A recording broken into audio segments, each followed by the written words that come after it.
L'écologie, à la base, c'est l'étude scientifique, l'étude du fonctionnement de la nature, l'étude des interactions entre les êtres vivants dans un écosystème. Donc, comment ces êtres vivants-là interagissent entre eux.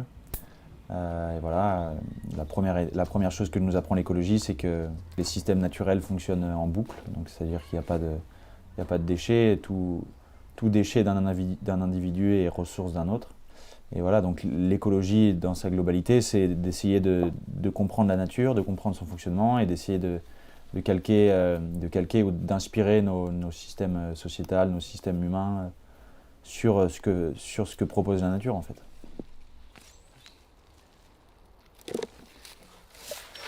Je m'appelle François-Xavier Raffier, j'ai 20 ans et j'habite à Bordeaux et je suis au cours Florent en deuxième année. J'ai rencontré Hubert parce qu'en fait c'est le frère de mon meilleur ami.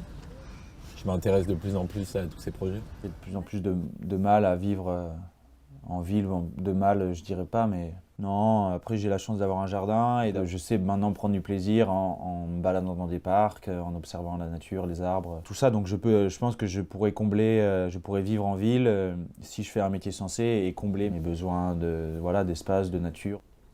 Je dirais que je suis peut-être pas inconscient et insensible à la nature, mais c'est vrai que je suis peut-être pas aussi engagé qu'Hubert, en vue du fait que j'habite chez mes parents, tout ça.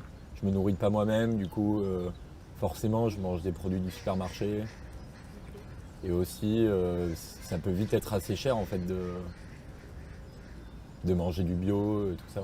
Ouais, pour moi il y a eu un tournant, un changement peut-être pas, mais un tournant ouais. J'ai toujours eu ça un peu en moi de manger, tout ça. J'ai toujours passé beaucoup de temps dans la cuisine de ma grand-mère, et même à cuisiner avec ma mère, enfin mes deux grands-mères et ma mère, et aussi mon père. Donc voilà, non, j'ai pas toujours mangé comme je mange aujourd'hui. J'ai pas toujours considéré l'alimentation comme je la considère aujourd'hui.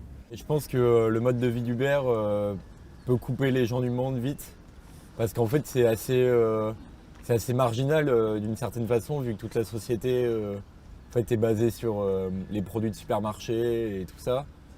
Du coup, forcément, en s'écartant et en changeant de mode de vie, forcément, on s'écarte des autres, je pense.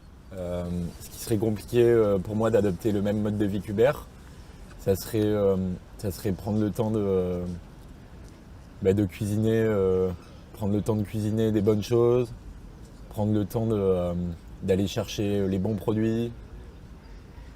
En fait, je pense que c'est un long parcours de faire tout ça.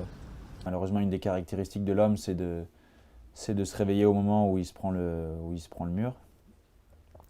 Mais voilà, moi je sais aujourd'hui, plus j'étudie ça et plus je me rends compte que ça fait quand même un moment que je le sais, mais que les solutions en fait elles sont là, elles sont ici, elles sont efficaces, incroyablement efficaces. Si vous changez votre alimentation, l'agriculture change et si l'agriculture change, le monde change.